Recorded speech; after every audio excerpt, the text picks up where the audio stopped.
Hey, listeners. Hey, Hello, Foxy. listeners. Hello, Warwick. That's got to be episode 634 where we talk over the top of one another in the We're getting so good at it, Nick. It would be a shame to stop. It would be. We're on such a good thing. Oh, but now our listeners wouldn't know what's going on. They're like, keep pressing rewind on Spotify going, hang on, what's going on with my audio? I think it's the 15-minute forward thing. They do it all the way through the episode. Skip through all the crap at the start. Yeah, okay. Let's get to it. All right. What do sprinters eat before a race? Ooh. Nope. Nothing. They fast. G'day, I'm Waz. And I'm Nick, sometimes Coxie, mostly Nick. This is the Tradies in Business podcast, and we're here to share a bunch of tips, ideas, tactics that you can put in place to get change happening in your trade business right now. If you're really lucky, we're going to entertain you with a few mum jokes and, more importantly, a bunch of fantastic guests that will educate you in all things you need to know about trade business. But we do promise to do it with a whole bunch of fun along the way. I'm a self-confessed idiot, so strap yourself in and enjoy another episode. Oh, they're so fast. That's one of your best Google jokes yet, Coxie. They are all Google jokes. I'd make none of these up. I take no responsibility for my jokes at all. Or we're going to blame Google, your problems. Can we do that? We might have to. There's probably a long list of people we could blame for our problems. Oh, I can think of a few. I've blamed a few people for my problems in my lifetime. I'm old enough to have racked up a long list of blaming. And there is my lame attempt at a segue, listeners. In fact, we're not talking about blame or responsibility or ownership or any of that coaching stuff. We are talking about a different C word today, Coxie. Now, everybody's heads are going to go straight to the big C word. Cash. Not the one that we would normally talk about. Cash flow? Coaching? No. It's communication. Yeah. It's not even COVID. Leah Mether, welcome to the podcast. Oh, thank you so much for having me. Pleasure to be here. Oh, I'm sure. You've moved. The end. You've moved heaven and earth to actually do this episode with us this afternoon after having some tech challenges, hence the tongue-in-cheek stuff about blame. Leah, we are going to talk about communication, but tell us a bit about how you've been so fortunate. Like, what's your journey to be sitting here talking to Nick and Waz at Tradies in Business today?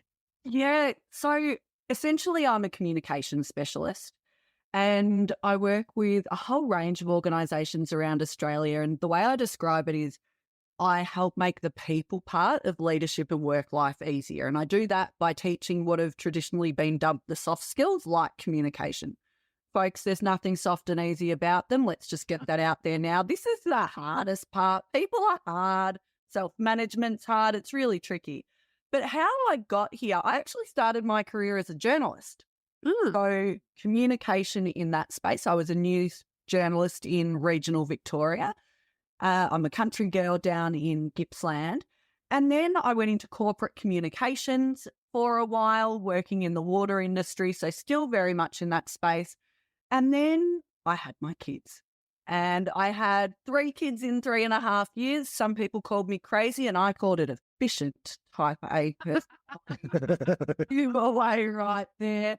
And it was during that time that I went, you know what, I don't want the big gap on my resume, but I do want to stay home with my kids. So that was when I started my business. I started it as a bit of a side hustle, as a way of just doing bits and pieces to stay current and relevant.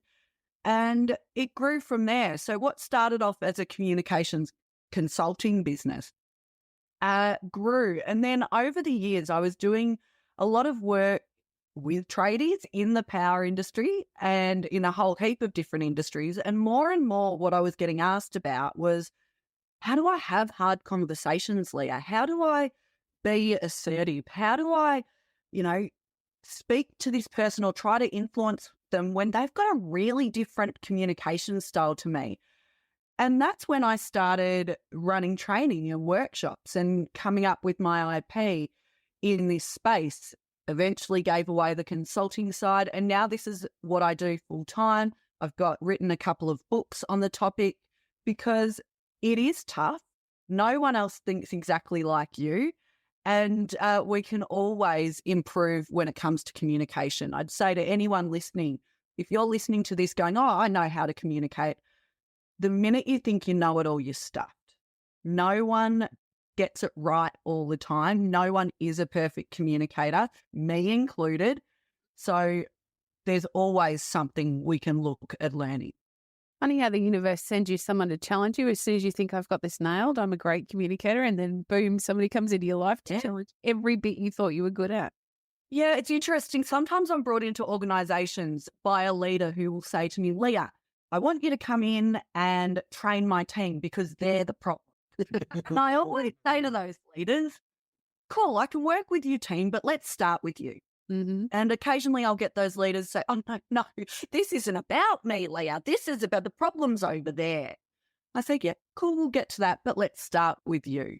Because, like I said, none of us get it right all the time. And those of us, or those people listening who think, oh, no, I'm not the problem, everyone else is the problem. For me, when someone starts talking like that, it's like there's a big siren going off over their head, and it indicates a bit of a lack of self-awareness. We always play a part.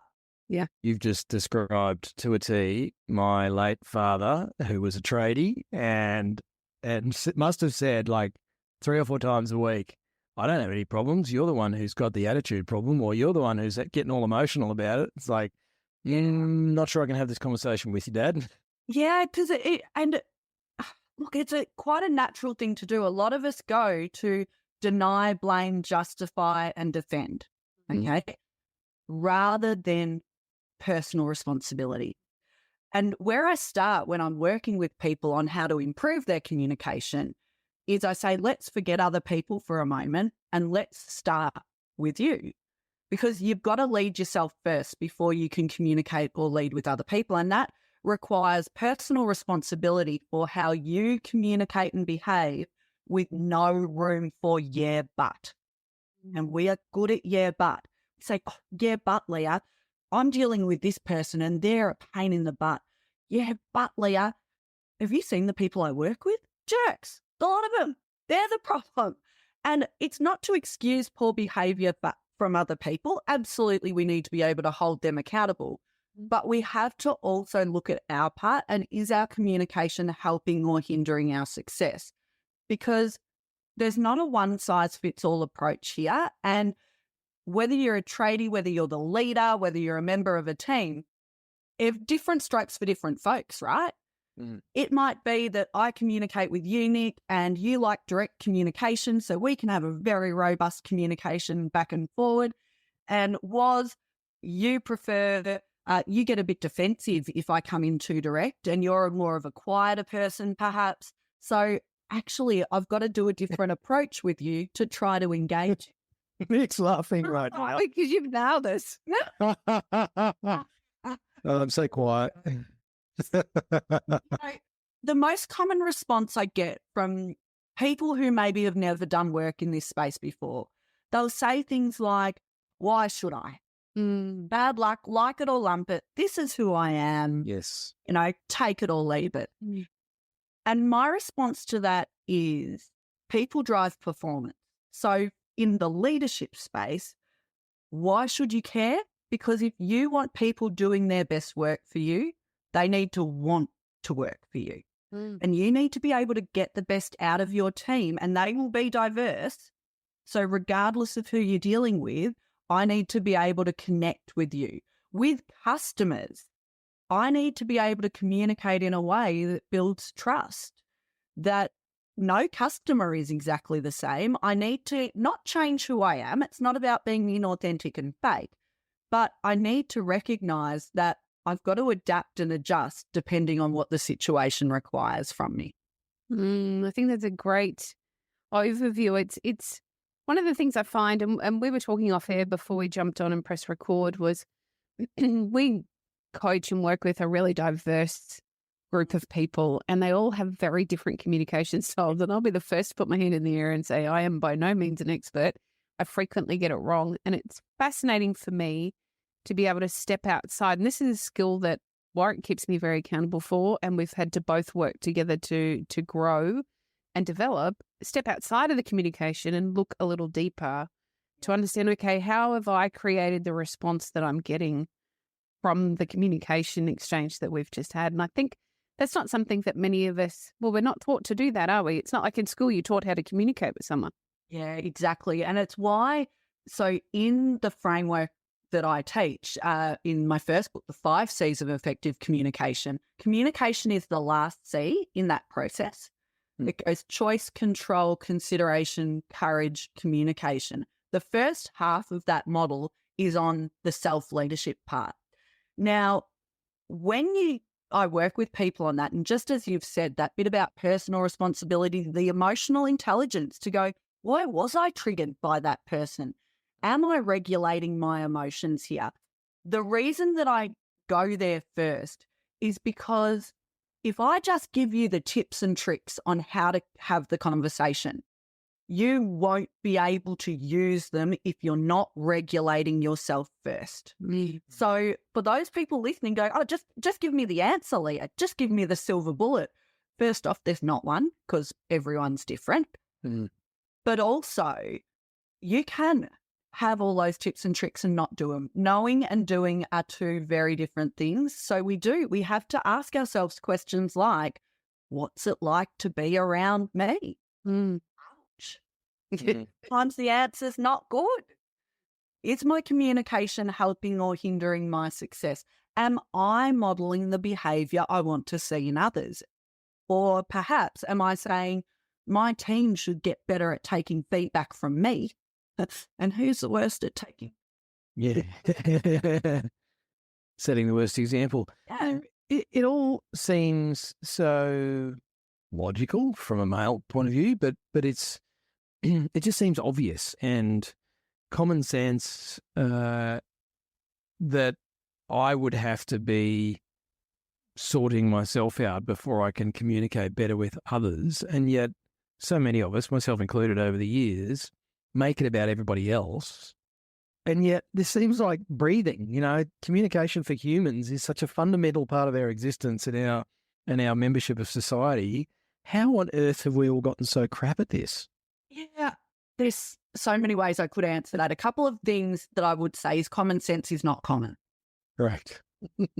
My version of common sense and yours might be really different because we've all got different experiences, truths, ways we were raised, backgrounds.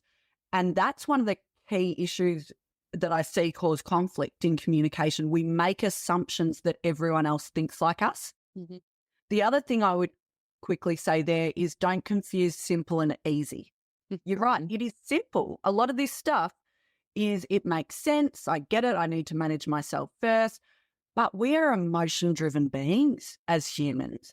So as much as we like to think we're creatures of logic and we're very rational, all humans are emotion-driven beings. So it's hard. It is really hard work. It takes a lot of courage and vulnerability to be able to not go to the blame shame spiral and instead look at ourselves and take personal responsibility. There's two main reasons I think that we haven't been taught these skills, because a lot of us have gone and started our businesses or got our jobs based on, particularly in a trade, our technical skills and experience. And we went to trade school and we learnt what to do, and there probably was a formula on how you do that job well. And communication is a skill that has never really been taught because for two main reasons. Number one, for a really long time, skills like communication were considered innate. You're either born good at it or you're not. And that's rubbish. Communication is a skill. It is separate to your personality. Yes, some of us might have innate skills that are a bit stronger than others, but anyone can learn how to improve and develop their communication. Two big provisos to that, though, if you're willing to learn and if you're willing to do the work. If you sit listening to this or in training with me and say, Leah, I bet you can't teach me. I can't because I'm not a magician. But if you're willing to learn and willing to do the work, absolutely you can learn.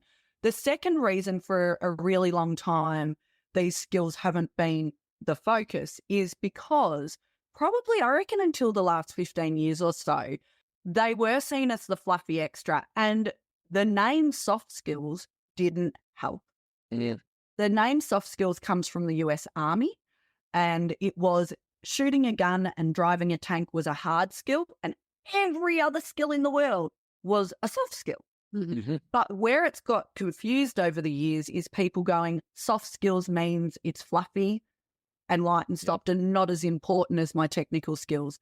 And the world's really waking up to that. The fact that actually, if you want to future-proof your career, these skills are essential. And it's not just me saying that. It is the likes of Google, NASA, Deloitte Access Economics. They're all saying the same thing, that the future is in soft skills, because whether it's AI, technology taking over, a lot of the technical skills can be outsourced now. So if you're a tradie, what sets you apart? If you're a plumber and you're an excellent plumber, but so are a whole heap of other plumbers, what sets you apart? A lot of the time, it's the relationships, it's the connection, it's the people part. And that's what we have to start investing in developing more. It's a big one. Sorry, Nick. As you you can start talking and I'll talk over you if you like, just so we can continue with the theme of crap communication. It's a big issue with teams. You talked about, obviously working with leaders and you've named some big corporates. For a lot of our listeners and certainly a lot of our clients who have staff or teams, it just baffles them as to how to communicate with their team members and build relationship, which is something that you mentioned just now, Leah, that I think is something that I think a lot of people miss, the fact that communication is actually about relationship. You can't have a relationship without communication. Yeah, and so's influence. So those people who come to me and they say, Leah, I want to increase my influence in the workplace or as a leader, my very first response to that is, cool, build your relationships. Because influence is all about relationships. The more I know you and like you, I don't have to be best friend with you. It's not about that. But if I know you, I have a relationship with you, then I'm more likely to give you my time and listen to what you have to say. The big one that I see again and again on that piece around, leaders of teams saying, often frustrated because they're going, why are people behaving this way, or far out, now I've got to go have a hard conversation because they're doing the wrong thing. The piece I see so many leaders miss is they don't have conversations proactively that make expectations clear. Brene Brown says, clear is kind. So are you having conversations with your people about what do we want to be known for in our business? Yep. To be known for that, how do we have to communicate and treat each other? When you're assigning a task to someone, what does done well look like? Mm-hmm.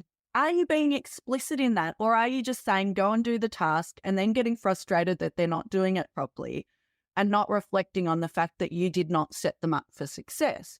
So much of the conflict and the people problems that we deal with in business come about because of a lack of communication at the start. And I think that is one key thing I would love listeners to take away, is that success is in the setup. I know a lot of people hate having the hard conversations, and they'll come to me and say, oh, I've got to have this hard conversation. What do I do? How do I address this poor behavior, for example? And again, one of the first questions I ask is, well, have you made it clear what good behavior looks like? Because if you haven't, it's way harder to have that conversation. Totally. Leah, we find really frequently with our trades business owners is they really struggle to give feedback. I'd love you to talk us through what good feedback looks like. Yeah, absolutely. So it's a good bounce off from setting expectations. Feedback is way easier to give if expectations are really clear at the start, because it's hard to hold someone accountable if they don't know what they're being held accountable for. So that's where I would start with that. Before I get to the giving hard feedback, let me just flag too that make sure you're praising the positive when you see it. Yeah. Not the sandwich approach to feedback, which is terrible. And I can talk about that if we have time. However, if you've got someone in your team doing the right thing, doing a job really well, make sure when you see that that you tell them, and don't just say good job. Tell them specifically what it is that they did well. It might be, hey, the way you talked to that client and spoke through the work that we're going to do in a really simple way, that was excellent. That's the sort of communication I love seeing with clients. Well done, you. It gives the person the information they need to go away and go, oh, okay, so I should do it like that again. And the reason that's important to be doing that when you see it is you're building trust. So then if you do have to have a hard conversation because someone's done the wrong thing, they're more likely to listen to you because they see you as a leader who calls it both ways. You'll praise the positive when it's there, and yep, you'll hold them to account when that needs to happen as well. If you're only giving negative feedback, that can really become problematic. Obviously, if there's only negative feedback to give, that's a different kettle of fish. But usually, hopefully, people are doing something well as well. Feedback is a gift. And I'm not being naff when I say that. It is the gift of insight. And one of, I think, the problems with feedback is because we get a bit scared of it, some people, and they avoid conflict and confrontation, they leave it too late. And when we avoid addressing the elephant, does it magically get smaller and disappear? No, it grows in size, and now we've got a whopping great issue to deal with.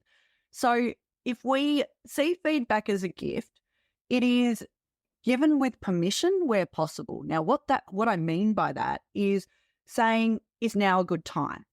Or I want to have a conversation with you about this. Of course, they can't just say, no, I'm not going to listen, but you want to make sure that you've got a yes from them. Yeah. The start. The intent always needs to be to help someone grow, improve, and develop, not to blame, shame, punish. Yeah. Now, they might still have really stuffed up.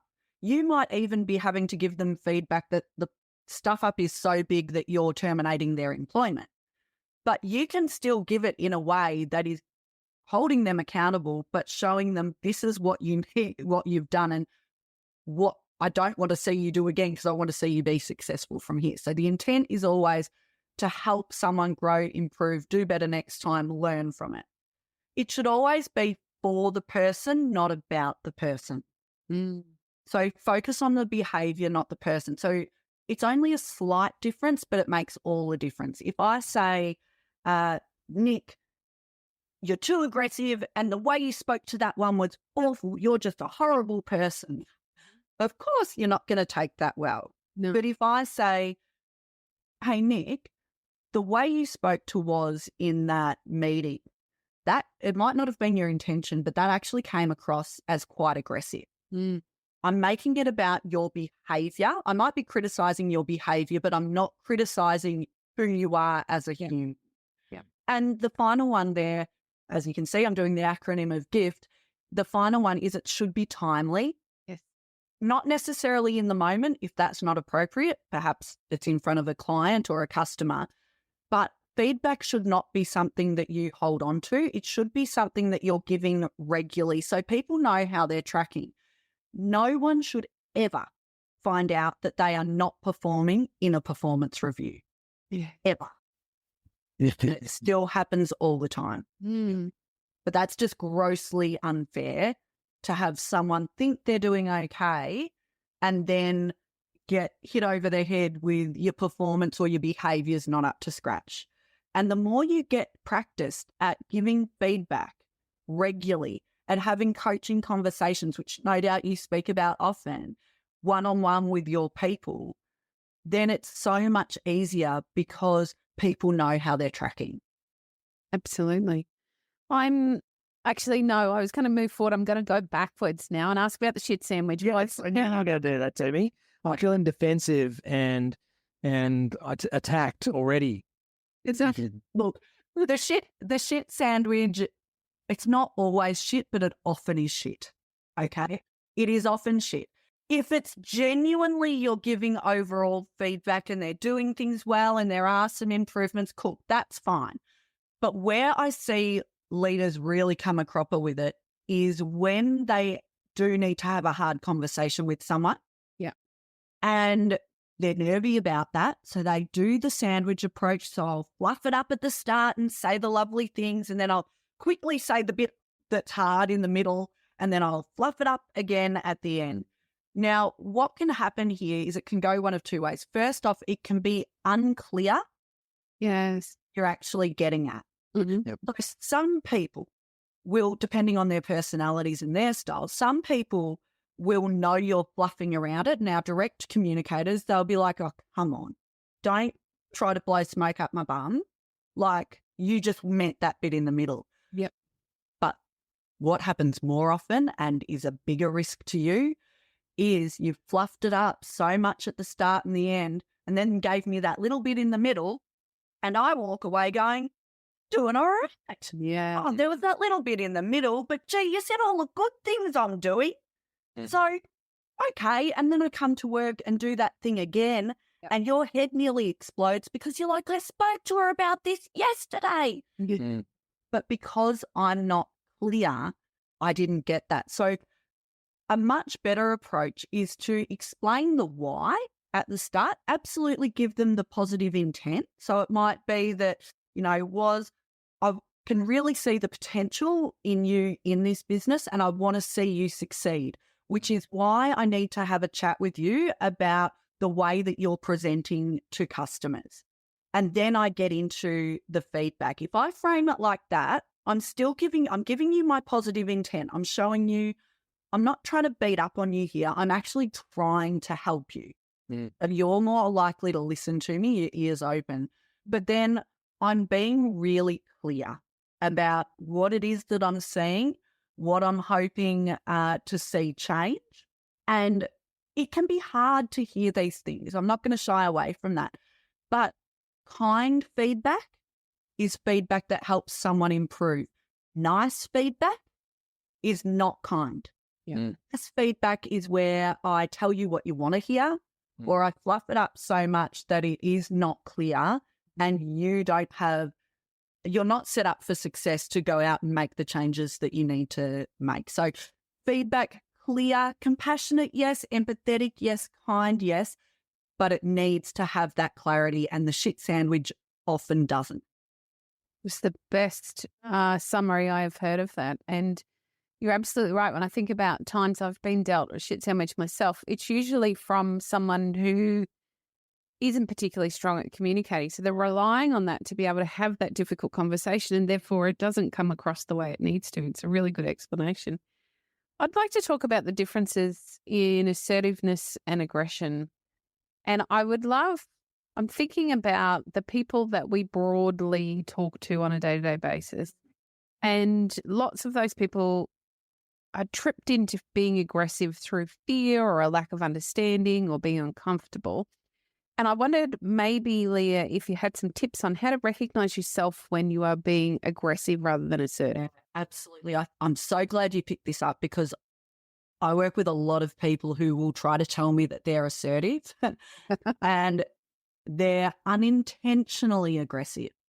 So aggressive communication, what a lot of us think of when we think of aggressive communication, is the loud, yelly, shouting person. And it can be all of those things, but it can also be the person who thinks they're right and other people are wrong. Yeah. And we just need to get the job done. I'm impatient. I talk over the top of people. I don't give a stuff what anyone else thinks. We just need to get the job done. And I'm not listening. I can do it with a smile on my face. Yep. But if I'm not getting curious, if I do think I'm right and you're wrong, I want to win the argument, that's actually aggressive communication. Assertive communication, true assertive communication. So aggressive is I win, you lose. Okay. True assertive communication is looking for a win-win. True assertive communication is I will speak up and put forward my thoughts, opinions, and beliefs in a calm and considered way. I have an opinion on what's right and you have an opinion on what's right, and those two things might be different, and that's okay. And I'm willing to listen to you. I know when to speak up. I also know when to sit down and listen.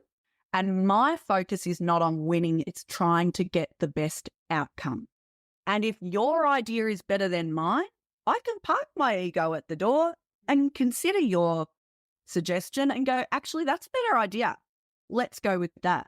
I can play the ball, not the person. So I can debate ideas, staying calm, and I can debate ideas and disagree with respect without attacking the other person. Mm-hmm.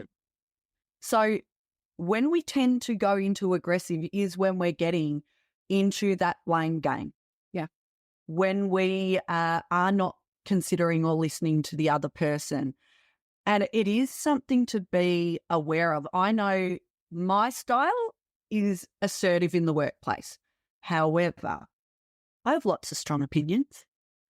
I have things that I get on my soapbox on, and I have to be really aware that if I get in that space, it's not my intention to be aggressive, but it's how I may be perceived depending on my audience. And this is a distinction that's really important in communication too. Your intention and the perception of other people can be two different things. So I might not mean to be aggressive and I might think I'm being assertive, but if the experience of everyone in my team is Leah's an assertive boss, that's a problem for me. The fact that I don't think I'm aggressive is almost irrelevant. If that is everyone's experience of me, I need to work on that. So, we often hear that adage of, oh, I don't care what other people think of me. Now, I push back against that. I do, of course, say you can't take everything on board of what other people think of you. You've got to take personal responsibility for you. They have to take personal responsibility for them. Not everyone will like you. Some people won't like you because you smile all the time and that's suspicious. What's that about? We can't please all the people all the time. However, we do have to notice what other people's experience of us is like, because whether I like it or not, that might be influencing me getting jobs. Yeah. It might be influencing people working with me. If they feel like I'm a bit rude and aggressive, maybe they're not hiring. Yes.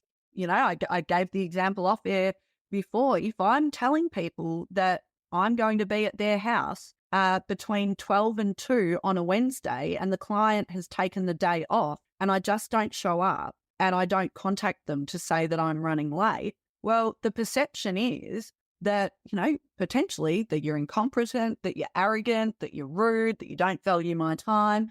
So you need to care what other people's image of you is if you want to be successful in business. And I'd say in any relationship, Leah. Yeah. If you want to be a member of society in your own circle, then that awareness of other people's perception of us, I've really struggled with this over the years, where I have taken it on. I think you said that about, taking on board what other people think of me too much. And so, I had a period in my life where I was very anxious and I hated social gatherings and all that sort of stuff.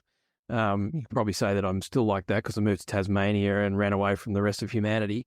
But I did find it hard to strike that balance. Whereas now I think, the benefit of age and some life experience means that I get that people will think stuff about me just the same way I think stuff about them. And if they're an important person in my life, then that matters to me. If Coxie, I find out that she thinks I'm a dickhead, then that's a problem because I'm kind of stuck with her as a business partner. So, the relationship is going to suffer. But if it's just someone down the street who flips me the bird because I took their parking spots, like, whatever, dude, it's just water off a duck's back. Yeah. And I think this is part of the challenge, right? Because again, the human experience is so nuanced. You're spot on. It's not about caring what everyone thinks, or that is a recipe for a whole heap of anxiety. You'll try to please everyone else. You'll end up breaking all of your boundaries and being resentful and miserable. And that's an awful way to live. But for the people that matter, we need care. Yeah. And if we care about our clients and we want to be, where I often start with people is I ask them, what do you want to be known for? What do you want people to say about you when you're not in the room? Now, you can't guarantee that they'll say that, but you want to begin with the end in mind. If I want to be known for being a kind, relatable person, well, you want to make sure that I'm behaving in a way that is aligned with that. Yes. And we do, I know there will be people listening going, nah, I don't care. Like it or love me. It is what it is. And my response to that is, again, in the leadership space, it's, well, do you want people to be doing their best work for you? There's that old cliche that people don't leave bad jobs, they leave bad leaders. Particularly in the current environment where so many people have reassessed post-COVID, where there are, in a lot of industries, a lot of jobs. There's skill shortages in a lot of trades at the moment. Just paying the money isn't enough. Just having the job isn't enough. What's the culture like? What's the experience of working in your company and in your team like? Yep. Because if you're not onto that, if you're not noticing that, what unfortunately happens is your good people leave, and who are you stuck with? Yep. The bad ones stay because they can't get a better offer anywhere else. And then it's the employee's fault and we go round and round in a circle. Leah, I want to talk about another dirty word, and it's sorry. Yes. It's a word that I think some people, and this is my observation in my own life and relationships with people, some people I find are like over apologizers. They say sorry for stuff that's like, why are you saying sorry for that? And then there's other people, someone in particular in my life, in past history, who refused to say sorry because their opinion was, well, it doesn't change anything, so why would I say sorry? Yeah. This is such a good one. I talk about courageous communication in my work. And when I'm talking about that, I often say to people, courage in communication looks different to what you were probably raised to think.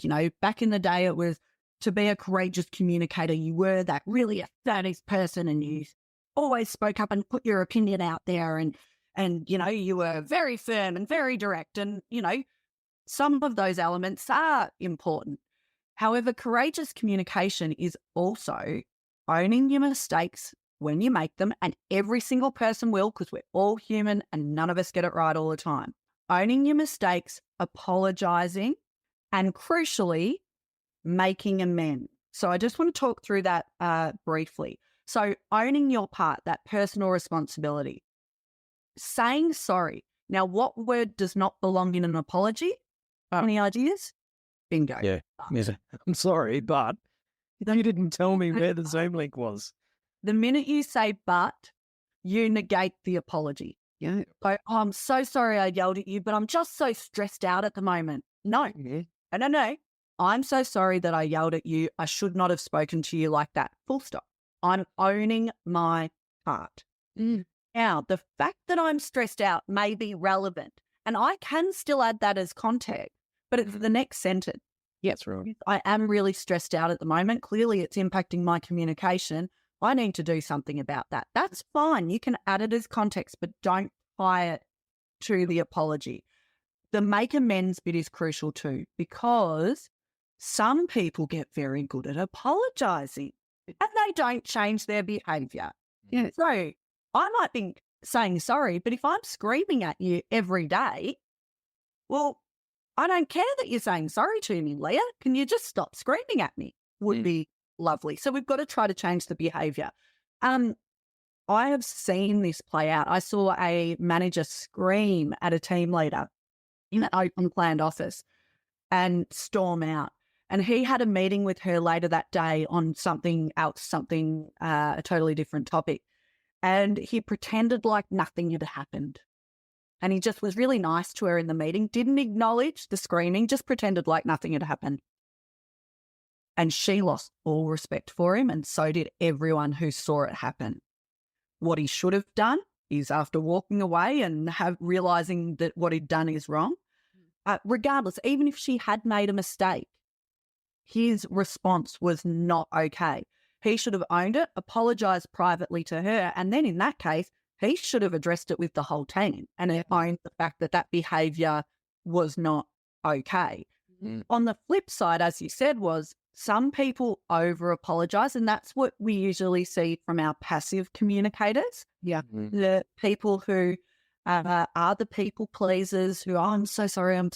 And sometimes that can actually get really problematic because, again, they're apologizing all the time, but maybe they're not changing their behavior. And you're thinking, far out, just stop with the apologies. And can we try to improve here? So it is a key element of courageous communication. And for those listening thinking, oh, but if I admit that I stuffed up, people will think less of me. In fact, the absolute opposite is true. If you model being able to put your hand up, own it, and apologize when you get it wrong, it builds trust. That vulnerability builds trust, but also you are modeling to other people what you want to see in them.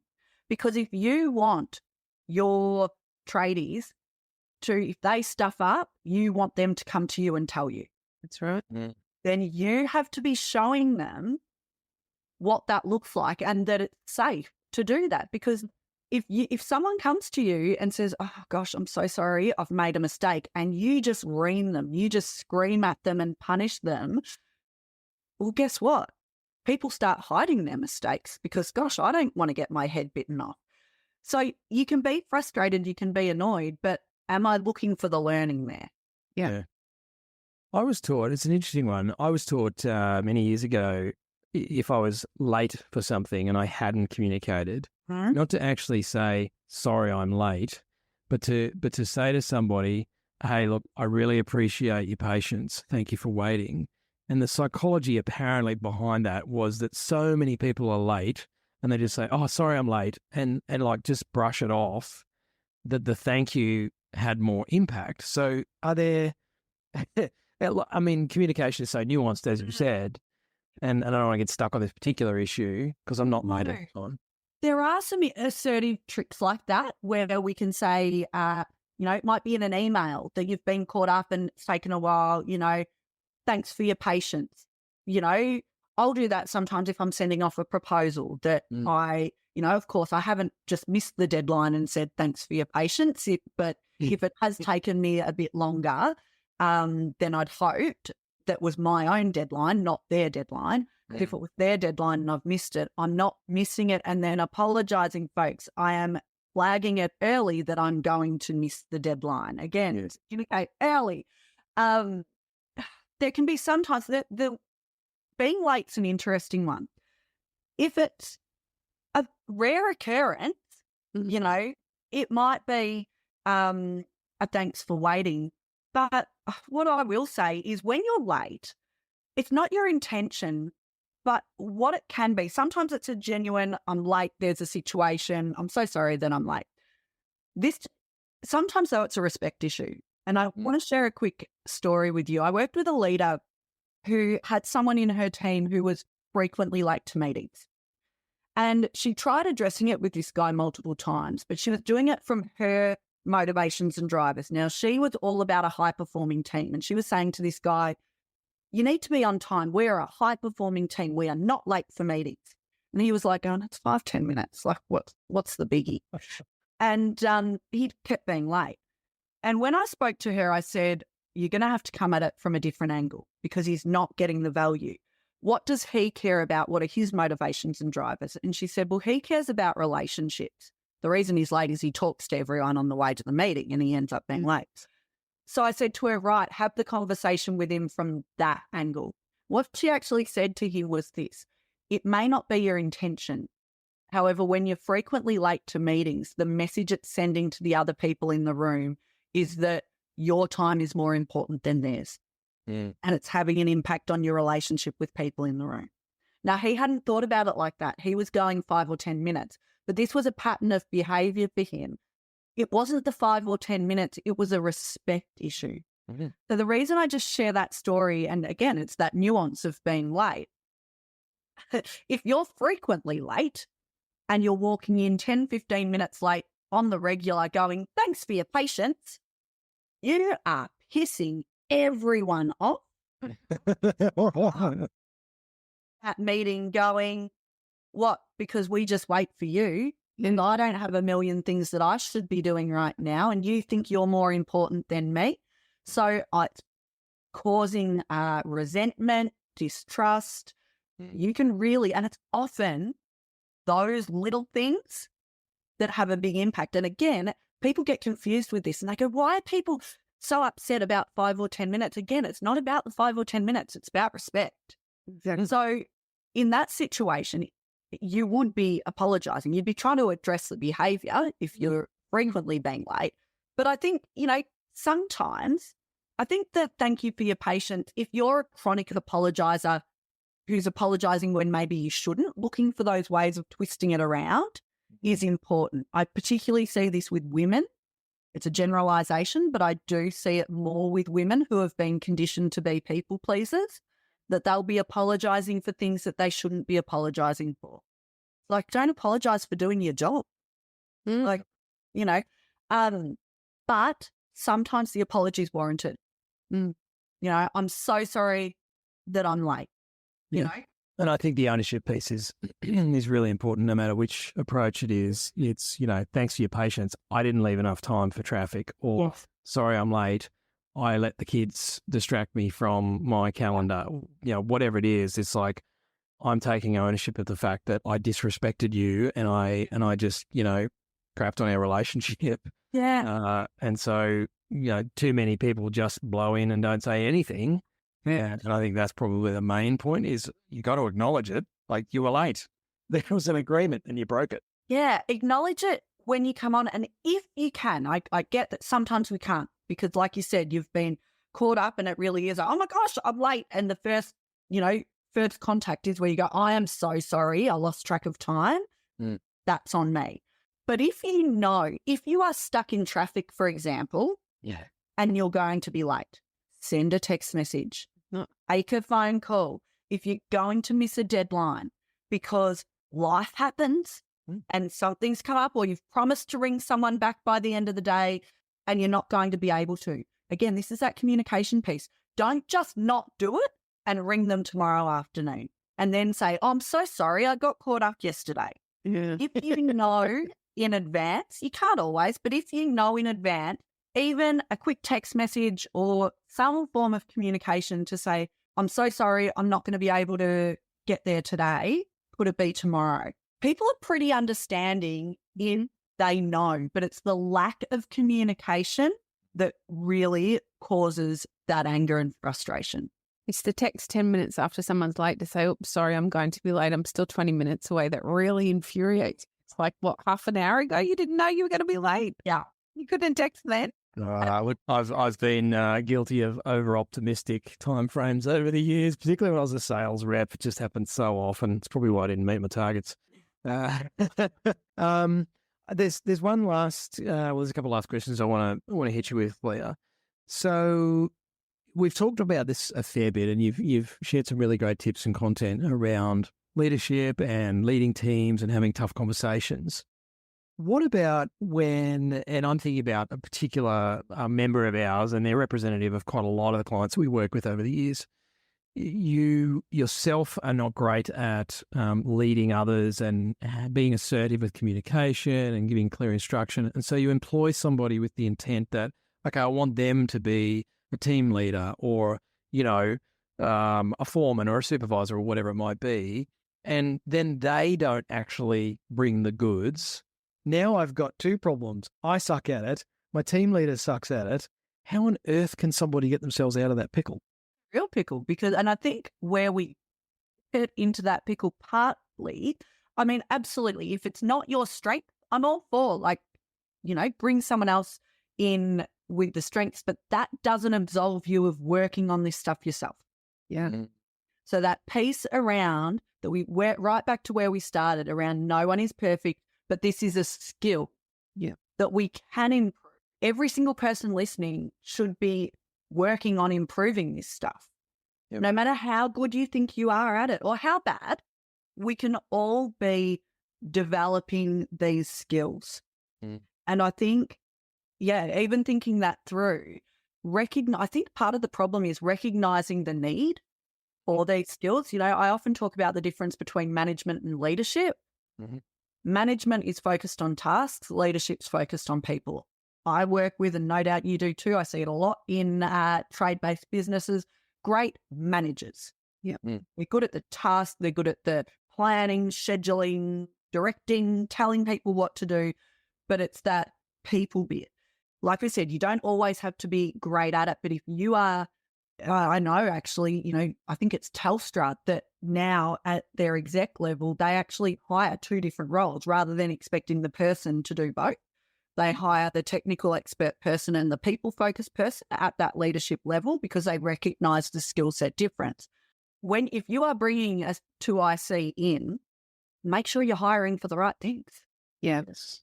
Too often we focus on the technical skills, Yes. whereas in a leadership role, I'm not saying you don't need technical skills, but if you're leading people, this stuff's not optional. Yeah. This is actually what we need to be hiring for, because if you've got great tradies who know their craft, yes, you want the leader to know the basics so you know that they're doing the job well. But actually, if you're hiring great people, your job as the leader is to get the best out of them.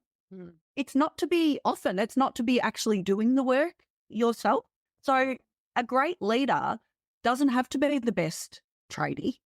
They need to know the basics, but they don't have to be the best at it. You hire the best and then you've got to lead them well. So I would suggest that you really need to think about what you're hiring for. If it's not your skill set and you're bringing someone in my first book, Soft is the New Hard, I tell the story of a woman called Rachel Robertson, who was a leader from Parkes, Victoria, who was the first female leader to the Davis Station in Antarctica. And she led down there for a 12-month stint. They hired her off the back of exactly what we're talking about, her human skills, her communication. She'd been to the snow once on grade 6 camp. They hired her for her leadership, and then they put her through 3 months intensive training on how to manage the cold in Antarctica and how to lead in Antarctica, because they recognised that teaching the technical skills was easier than teaching these skills can be taught, but they take real conscious effort and time. So if you are hiring, I really urge you to consider hiring for the right skill set, because otherwise, exactly as you said, just bringing another person in who's a good tradie and giving them a title of supervisor, if they don't have the right skills, you're just creating a double problem. Love that. Love it. All right. I've got a question that I ask almost all of our guests, Leah. And that is, if you had 1,000 trade business owners in a room, what is one piece of advice you would love to leave them with? Take personal responsibility for how you communicate and behave with no room for but. Start with you. I love it. That's very clear. Following your own rules. Yeah, you have to, right? You have to take personal. I'm being a bit cheeky. The follow-up to that would be then ask yourself that question: what do I want to be known for? As an individual leader, as a business, what do I want to be known for? And then it's take personal responsibility for living true to that. Yeah, because then even if someone comes at you with poor behavior or poor communication, that becomes your touchstone, your North Star of going, they might be being an asshole to me, but I am someone who communicates calmly and assertively, and I don't play that game.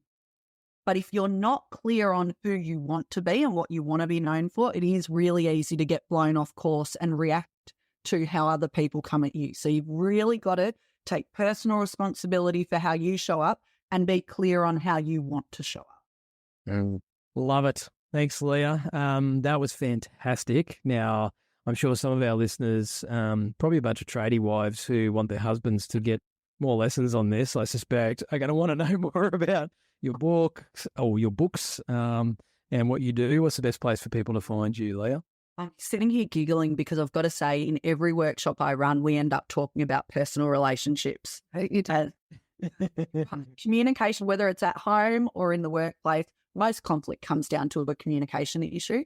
The best thing to do is plug my name, Leah Mether, Leahmether, into Google. My website will come up. I've got a YouTube channel.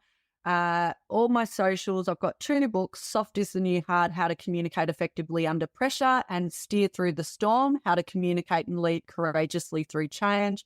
There are so many free resources online from me. So even if I never work with you, please jump on and get some of the freebies, because this stuff is hard and I really do want to help as many people improve these skills as I can. Thanks, Leah. And I'm going to stop giving shit sandwiches when I give feedback, especially to my wife. You do not. I don't believe you would be that silly. Leah, it's been an absolute pleasure. Thank you for your time today on the podcast. Listeners, absolutely go and check out Leah's books and all of her resources. I've had a look at your website, Leah. It's impressive. I've watched some of your YouTube videos. So jump on there, gang. There's stacks of stuff that you can get if you're a tight ass. And if you want to do more, then there's ways there that you can take it to the next step. So thanks again, Leah. Thanks for having me.